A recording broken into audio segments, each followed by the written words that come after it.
اقرأ ورتل باقتدار آناء ليلك والنهار. ازرع بقلبك آية لتفوز في جني الثمار. طب حياتك إنها بالذكر زاهية المنى. قوم لسانك مبحرا معنا على تاج الوقار.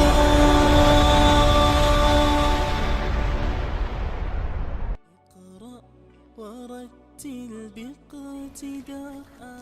بسم الله الرحمن الرحیم. الحمد لله و الصلاة و السلام علی رسول الله صلی الله علیه و سلم. سروران گرانقدر، السلام علیکم و رحمت الله و برکاته.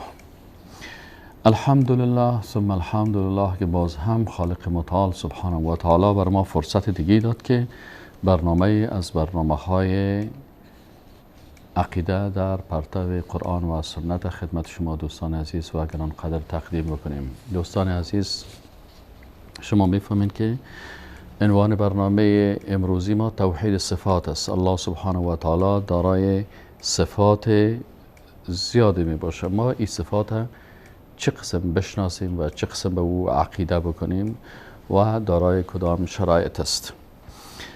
طبعا صفات الله سبحانه و تعالی صفات کمال است که به ذات الله سبحانه و تعالی قائم می باشه و البته صفات است که به جلال، عظمت و بزرگی خالق متعال شایسته هست. ما چطور میتونیم صفات را به الله نسبت بدیم که به جلال، عظمت و کبریای خالق متعال شایسته باشه؟ طبعا این صفات در قرآن عظیم شان و احادیث صحیحه رسول الله صلی الله علیه و سلم بیان شده است.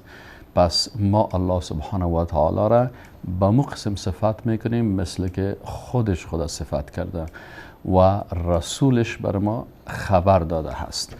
خب پس صفاتی که الله سبحانه و تعالی را بیان کردن در این ارزش و اهمیت زیاد وجود داره.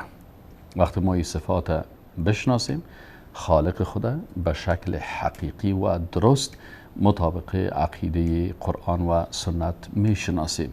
وقتی خالق خدا خوب شناختیم و صفاتش خوب شناختیم، باز قلب ما تعلق به خالق متعال میگیره. هر قدر که اسما و صفات الله بیان شود، هر قدر صفات الله زیاد ذکر شود و هر قدر صفات الله را بیشتر بشناسیم، به مو اندازه محبت ما و ارتباط ما به خالق متعال بیشتر می باشد. ببینین، یکی از اصحاب رسول الله صلی الله علیه و سلم در این قسمت رسول الله صلی الله علیه و سلم بر از او چی میگه و ببینین امو شاگردای مکتب نبوته که اونا چه قسم الله را میشناختن و صفاتش را میشناختن و چگونه بر از اونا محبت حاصل شد. عن عائشة أن رسول الله صلى الله عليه وسلم بعث رجلا على سریه. عایشه رضی الله تعالی عنها میگه که رسول الله صلی الله علیه و سلم یک شخصی را به یک سریه فرستادن. فکان یقرأ لاصحابه، میگه این صحابی مبارک به اصحابشان، یعنی دوستایی که همراهش داشتن، وقتی اینا قرائت میکردن در قرائت های نماز خود، همیشه فی صلاتهم یقرأ لاصحابه فی صلاتهم، در قرائتی که میکردن در نمازهای خود طبعا سوره فاتحه را میخواندن و بعد از او فیختم قل هو الله احد. همیشه اینا قل هو الله احد میخواندن، همیشه میخواندن. فلما رجعوا ذكروا ذلك لرسول الله صلی الله علیه و سلم. ام المؤمنین عایشه صدیقه میگه فلما رجعوا، وقتی که اینا مراجعه کردن، ذكروا ذلك لرسول الله صلی الله علیه و سلم، میگه ذکر کردن به رسول الله صلی الله علیه و سلم. فقال، میگه رسول الله صلی الله علیه و سلم گفت که سلوه، از پیش از او پرسان بکنین، لأی شیء یصنع ذلك، برین از پیش پرسان کنین چرا این کار میکردی؟ در هر نمازت سوره اخلاص میخوندی که قل هو الله احد، الله الصمد، وحدانیت الله، صمدیت الله، لم یلد ولم یولد ولم یکن له کفوا احد، منزه و پاک بودن الله را از فرزند و از شریک و از پدر و از مادر و چیزا. چرا این سوره را میخوندی که در اینجا تمامش صفات الله سبحانه و تعالی ذکر است؟ فسألوه میگه از پیشش سوال کردن. فقال میگه این صحابی مبارک گفت لانها صفت الرحمن، من این سوره را به خاطر از این میخوانم که در این سوره صفتهای رحمان است، صفات الله سبحانه و تعالی هست. فانا احب ان اقرأ بها، گفت من دوست دارم که امی صفات بخوانم. فقال رسول الله صلی الله علیه و سلم، میگه رسول الله صلی الله علیه و سلم گفت اخبروه ان الله تعالی یحبه، برای از خبر بده که الله سبحانه و تعالی ایره دوست داره. این حدیث متفق علیه است. ببینید عزیزان چقدر زیبا هست که صفات الله را بشناسیم و این صحابی مبارک که الله را با صفاتش میشناخت، محبت الله در قلب از جای گرفته بود. وقتی محبت الله در قلب از جای گرفت، آیات را میخونه که در رو صفات الله هست. میخواه که الله را با وحدانیتش یاد بکنه، میخواه الله سبحانه و تعالی را با صمدیتش یاد بکنه، میخواه الله را با اونمو بزرگواریش یاد بکنه. الله لا اله الا هو الحی القیوم لا تأخذه سنة ولا نوم له ما فی السماوات و ما فی الارض. پس وقت صفات الله را میفهمه که الله مالک آسمان ها و زمین است، الله هست که تقدیر نوشته میکنه، الله هست که شب و روز تغییر میده، الله هست که تمامی این صفات داره. پس این انسان مؤمن موحد یکتا پرست وقتی خالق متعال با این صفاتش مشناسه، همیشه الله را یاد میکنه، محبت الله در قلب ازی حاصل میشه. وقتی یک انسان الله را صادقانه دوست داشت، محبت الله در قلبش جای گرفت، باز الله سبحانه و تعالی ای را دوست می داشته باشه. چقدر زیبا هست که برای انسان پیام برسه و یک پیام است از جانب رسول الله صلی الله علیه و سلم برای هر مؤمنی که الله را دوست داره، صفات الله را میشناسه و الله سبحانه و تعالی را با امو صفاتش یاد میکنه. پس رسول الله صلی الله علیه و سلم برای چی میگه؟ اخبروه، برای خبر بدین، ان الله تعالی یحبه، که ایره الله متعال دوست داره. سبحان الله. پس وظیفه ما و شما مسلمان ها چی هست؟ امی هست که تمام اسما و صفات الله را به شکل دقیقش بشناسیم، با معنایش او را بفهمیم، مطابق صفات الله زندگی بکنیم. وقتی الله را شناختیم، محبت الله در قلب ما حاصل میشه، میفهمیم که هیچ کسی برای ما مهربان تر از الله نیست، هیچ کسی نیست که نعمتهای زیاد نسبت به الله برای ما داده باشه. اگر چشم داریم، نعمتی از نعمتهای الله هست. اگر گوش داریم، نعمتی از نعمتهای الله هست. اگر سخن میگیم، فصاحت و بلاغت داریم، نعمتی از نعمتهای الله هست. اگر چهره ما فی احسن تقویم است، نعمتی از نعمتهای الله هست. قلب ما اگر 24 ساعت در خدمت ما کار میکنه، نعمتی از نعمتهای الله هست. هر عضو بدن ما نعمتی از نعمتهای الله هست. پس ما باید الله را همو قسم بشناسیم کما ینبغی لجلاله و عظمته. همو قسم الله را بشناسیم مثل که به جلال و عظمت خالق متعال شایسته هست. خب دوستان، شروط صفات الله چی است؟ به خاطر از اینکه صفات الله را خوب و درست بشناسیم تا عقیده ما عقیده درست توحیدی باشه، علما اینجا شرایط را بیان کردن. شرط اول چی هست؟ اقرار و اعتقاد به تمامی صفاتی که در قرآن و سنت ذکر شده هست. ما بنده هستیم، عاجز هستیم، حس ما و عقل ما با آنچه که صفات الله هست که مربوط غیب میشه، ما او رو درک کرده نمیدانیم. پس بهترین مرجع برای فهم صفات الله چی است؟ کتاب الله و سنت رسول الله صلی الله علیه و سلم است. و وقتی کتاب الله ای را بیان کرد و در احادیث صحیحه رسول الله صلی الله علیه و سلم بیان شد، پس ما به او صفات چی بوده؟ اقرار میکنیم بلی این صفات الله داره و به این صفات عقیده می داشته باشیم. این شرط اول است. شرط دومش چی است؟ دانستن صفات به شکل توقیفی هست. پس ما قبلا توقیفی را در بحث‌های گذشته خواندیم که توقف کردن است.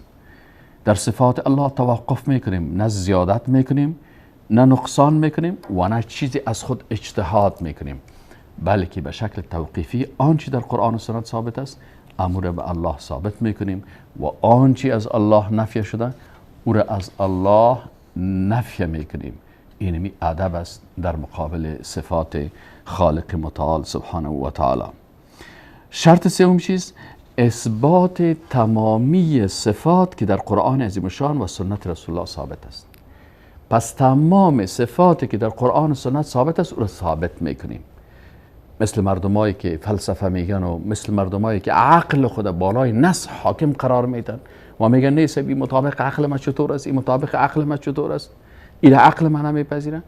ما این قسم نمیکنیم. تمام صفات هایی که در قرآن ثابت است او را به الله ثابت میکنیم و میگیم که این صفات الله سبحانه و تعالی داره. چهارم، نفی تمامی صفاتی که در قرآن عظیم الشان و احادیث رسول الله صلی الله علیه و سلم نفی شده است. بسیاری از صفات هستند که به ذات و جلال و عظمت خالق متعال شایسته نیستند. پس ما باید این صفات از خالق متعال سبحانه و تعالی نفی بکنیم. شرط پنجم، سخن گفتن در صفات را مانند سخن گفتن در ذات بدانیم. یک قاعده بسیار اساسی هست. وقتی ما در صفات الله سخن بگیم اما قسم باید عقیده داشته باشیم مثل که در ذات الله عقیده داریم ما سخن بگیم. مثلا ما میگیم الله ذات یگانه هست، پس شاید یک کسی بگویه که اینجا مخلوق هم کلمه ذات برش استعمال میشه، پس هم میگه که برادر محترم درست است که کلمه ذات برای خالق هم استعمال میشه و برای مخلوق هم استعمال میشه، لکن ذات خالق متعال به همان گونه هست که به جلال و عظمت از او شایسته هست و ذات مخلوق به همان گونه هست که به عاجز بودن و محتاج بودن مخلوق شایسته هست. هیچ وقت ذات الله را با ذات مخلوق و ذات مخلوق با ذات خالق تشبیه و تمثیل نمی کنیم. این را کلگی میپذیرن. پس علما میگن وقتی شما در ذات الله سبحانه و تعالی مشکل ندارین و میگین بله الله ذاتش ذات یگانه هست، پس در صفات عین گپ است. وقتی الله سمیع است میشنوه، پس صفت سمع الله را با صفت سمع مخلوق تمثیل و تشبیه نمی کنیم. وقتی الله میگه ید الله، دست الله، ید الله را با ید مخلوق تمثیل و تشبیه نمی کنیم، بلکه میگیم صفات الله به همان گونه هست که به ذات ذوالجلال الله شایسته است و صفات مخلوق به همان گونه هست که به مخلوق بودن مخلوق شایسته هست. عزیزان، شرط ششم چی است؟ سخن گفتن در تمامی صفات همه یکسان و مساوی می باشند. بعضی از کسایی هستند که بعضی از صفات قناعت میکنن، قبول دارن و بعضی از صفات دیگر قناعت نمیکنن. این قاعده هست که نه، وقتی که ذات الله را شناختی به همون شکل که ذات شناختی صفات بشناس.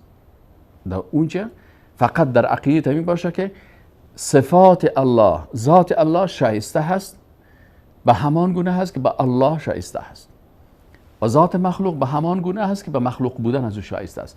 پس هیچ نوع تشبیه و تمثیل بین ذات خالق و ذات مخلوق نیست. وقتی در صفاتش آمدین عین قاعده است و وقت بعضی کسا هستن که بعضی صفات قبول میکنن، بعضی صفات دیگر را قبول نمیکنن. مثلا میگه ما قبول داریم که سمیع و بصیر است، اما ما صفت وجه الله را و صفت ید الله را قبول نداریم، این باید تعویل بکنیم.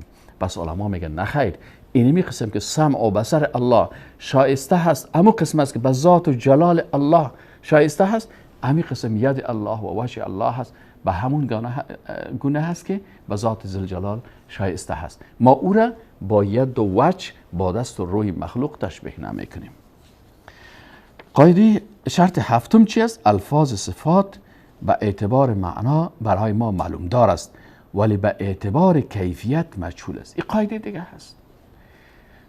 تمام صفات ما معنایش میفهمیم. صحابه میفهمیدن، پیغمبر صلی الله علیه و آله معنای از صفات میفهمیدن.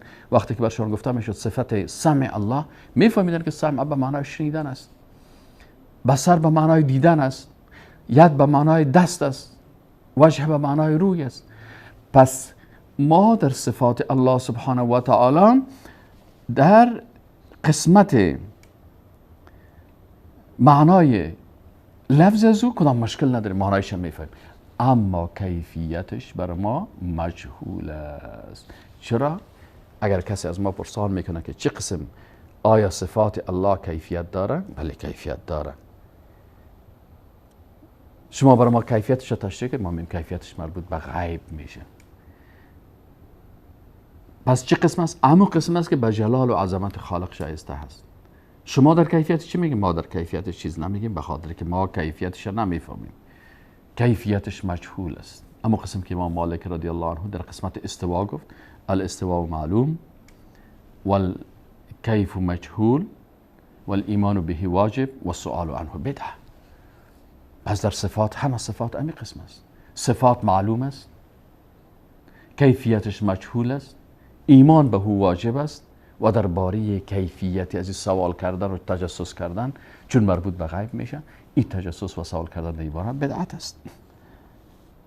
علامه ابن عبدالبر میگوید تمامی اهل سنت به اقرار به صفاتی که در قرآن کریم و سنت آمده است ایمان دارند و به آن اجماع نموده اند و آن را به حقیقت آن حمل میکنند. یعنی این صفات به حقیقتش حمل میکنند، این تعویل و یا تحریف و یا تعطیل نمیکنند، بلکه معنای حقیقی از را میگیرند، نه به مجاز. ولی اهل سنت چیزی از این صفات را تکییف نمیکنند. پس اهل سنت این صفات تکییف نمیکنند، ما کیفیتش نمیفهمیم، مربوط به غیب است.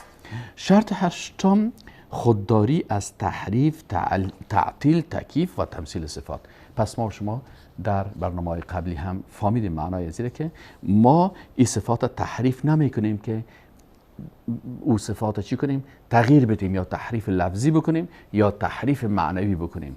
یا تحریف لفظی بکنیم که مثلا در یک صفت یک حرفی را زیاد بکنیم، و یا تحریف معنوی بکنیم که معنای اصلی از او که مثلا ید به معنای دست است او را بخیزیم به معنای قدرت بگیریم.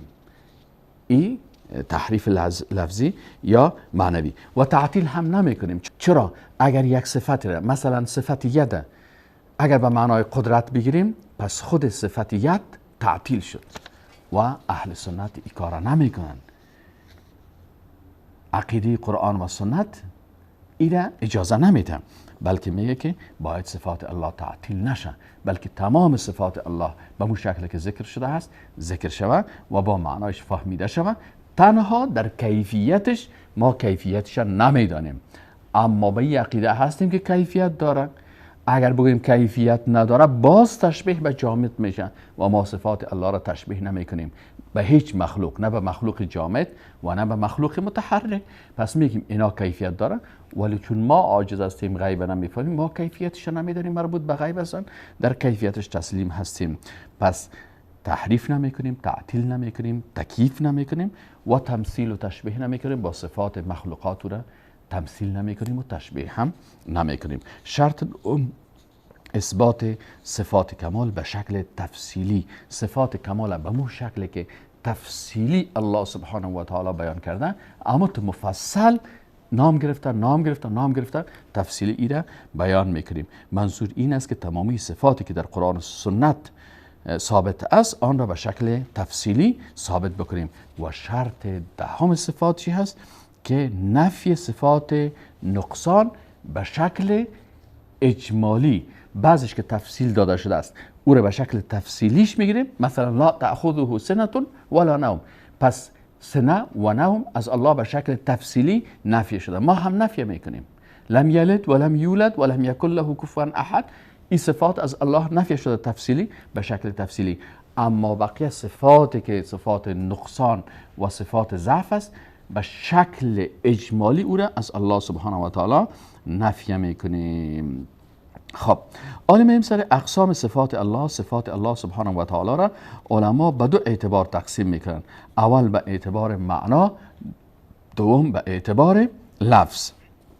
به اعتبار معنا الله سبحانه و تعالی صفاتی دارن که اول قسم صفات ثبوتی هست، یعنی صفات ثبوتی میگن که به الله سبحانه و تعالی ثابت شده است، مثل صفت حیات است، صفت علم است، صفت قدرت است، صفت سمع، بصر، عزت، حکمت، وجه، یدین، خلق کردن، روزی دادن، شفا دادن.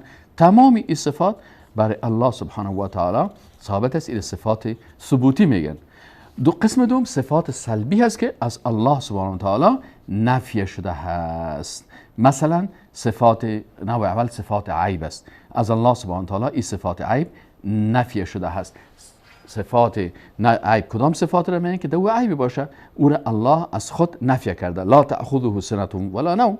و دوم قسم صفت نقصان است که الله سبحانه و تعالی او را نفی کرده. صفات نقصان نفی شده است. لقد خلقنا السماوات والارض و ما بینهما فی 6 ایام و ما مسنا من لغوب. لغوب یعنی تعب. این الله سبحانه و تعالی چی کردن؟ نفی کردن. و قسم سوم نفی مشابهت با مخلوقات است، مثل لیس کمثله شیء. و به اعتبار لفظ صفات الله سبحانه و تعالی به دو بخش تقسیم میشه که اول به شکل اسما و صفات الله و بعضی از صفات الله به شکل اخبار است که ان شاء الله تعالی در برنامه بعدی در مورد توحید اسما و صفات خدمت شما دوستان عزیز مفصلا بحث خواهیم کرد. تا برنامه بعدی شما را به خالق یکتا میسپاریم و السلام علیکم و رحمت الله و برکاته. اقرأ ورتل باقتداء آناء ليلك والنهار ازرع بقلبك آية لتفوز في جني الثمار. طب حياتك إنها بالذكر زاهية المنى. قوم لسانك مبحرا معنا على تاج الوقار.